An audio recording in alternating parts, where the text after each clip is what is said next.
Hi and welcome to Adventure RC. In this video we've got the Axial Wraith rock racer that we've used in another video you'll see later, which is at Centre Parks, so a bit of crawling in Centre Parks. So if you've never been before, please check that out now, it's up the top. We've had an intermittent issue with it, so you can see it's got power. So at the minute we get, every now and again we'll get steering, but no acceleration, nothing in the motor. But the ESC flashes green and red to go whether you're going positive or negative, so that means obviously if you're going forwards or backwards. So it's getting power, but for some reason nothing's getting to the motor, so it needs a bit of investigation. Now because this is a Wraith, everything is incorporated behind this sort of base plate, bottom plate here. So we're going to try and get access to that. So that's the challenge today, to get access and see whether we've got any dodgy connections there. I've got a feeling it's the one of the motor connections. So we'll quickly whiz that off. I've never taken this off before, so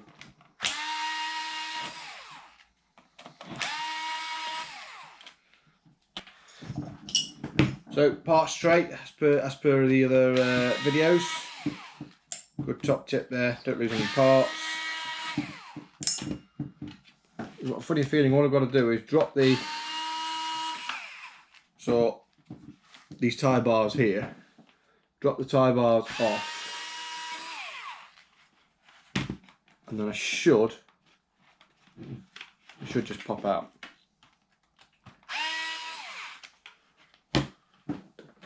There's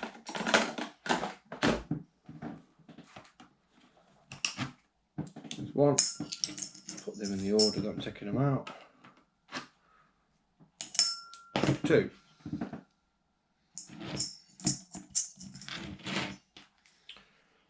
So there's two. I need the third and fourth here.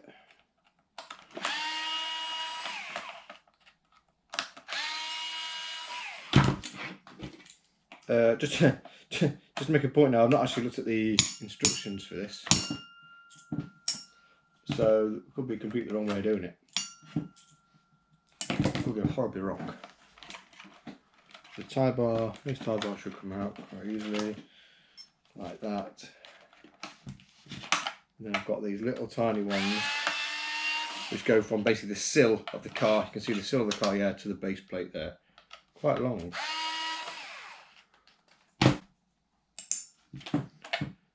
And there's four either side, it looks like. If you don't use battery tools, I fully recommend it, but I recommend that you use a adjustable torque tool. So this one's got different torque settings, 1 to 5. Some of them on the market don't, they're just electric screwdrivers, and you can strip threads straight away.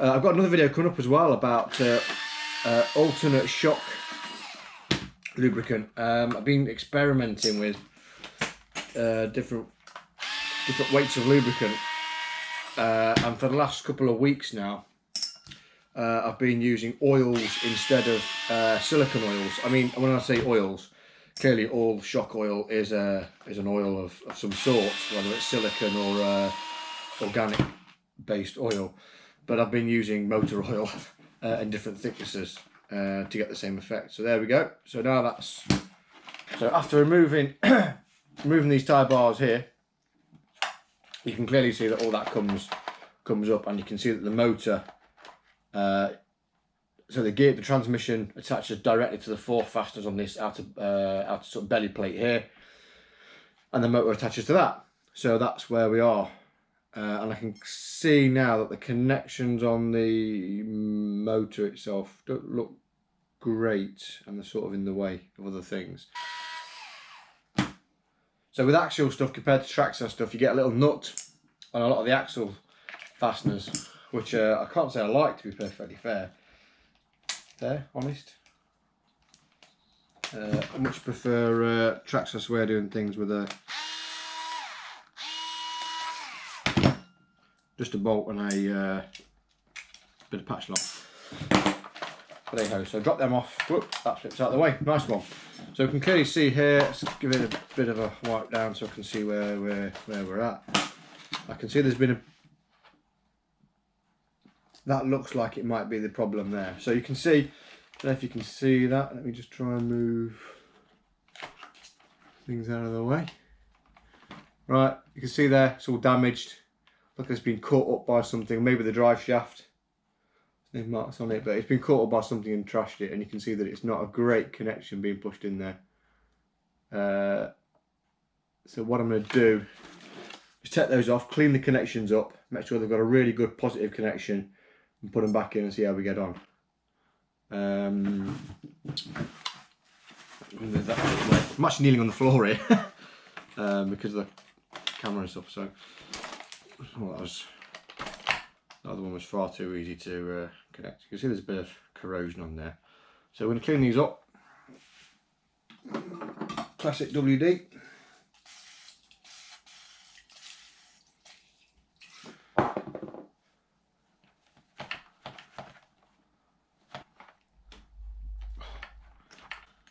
And get rid of these.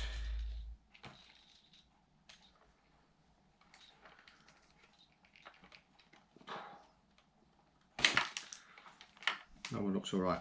So we're going to get rid of the damaged one because that's all that's going to do is let rubbish in. And then I'm going to get some shrink wrap. So we've got some shrink wrap. Something else I did used to use is this from Tamiya. It's called Switch Lubricant. Just stops things getting a bit messed up and corroded. I think it's just petroleum jelly, to be fair, but used that many years. It's been alright, been quite good. So we're going to white. Perfect size, that is. Some more lubricant on that. Just like to mush it between my hands, give that coat on the outside, just to prevent a bit of wear on there.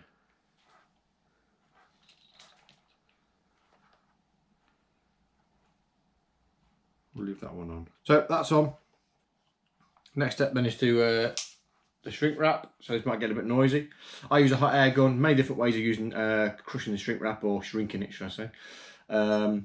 You can use, I've used a hairdryer in the past, quite close, quite hot, just about does it.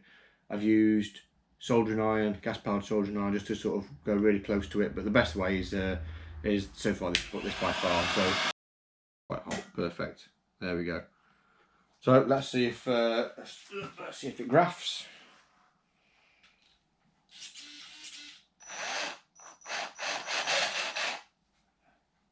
Okay, fab. There we have it. Nice positive connections. Let's spin that round the other way. I think what I might do is just tidy these cables up a little bit, so just so that we're not get some ties in there. We're not flailing around. So I like these little tiny cable ties.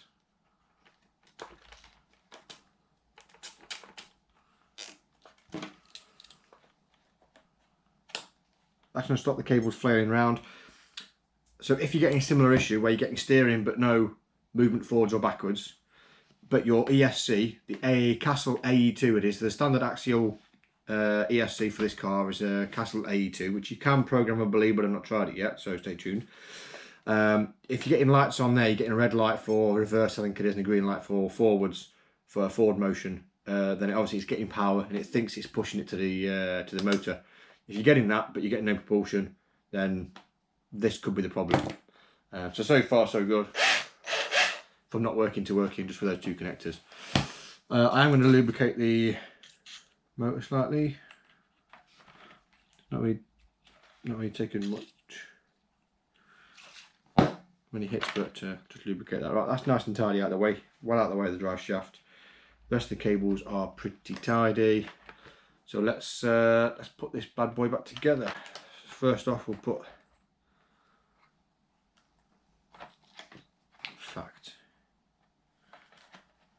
let's get that on there first. I'm going to go complete reverse now because I don't know where that is. Make sure it's on torque 1, the lowest torque available.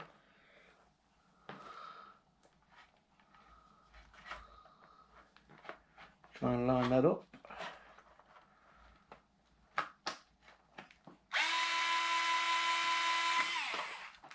That didn't get.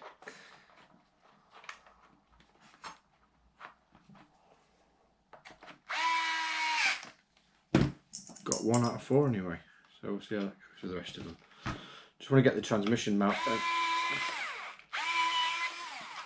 not in line.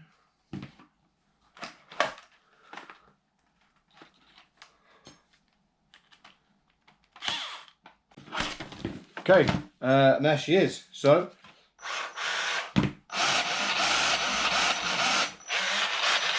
fabulous.